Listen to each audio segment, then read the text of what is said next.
Ngayon mga idol, nandito na tayo sa port sa Santa Fe.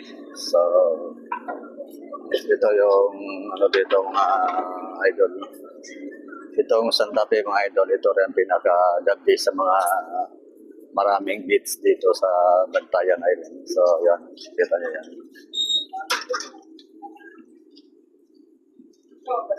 Kakalapag lang ng sinasakyan namin sa Pantalan.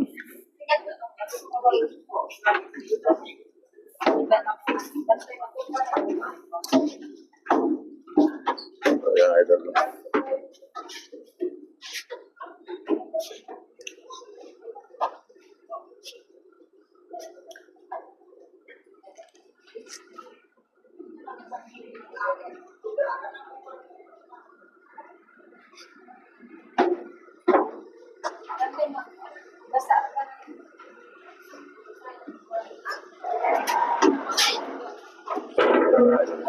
Wala mga idol sa Pantalan Island.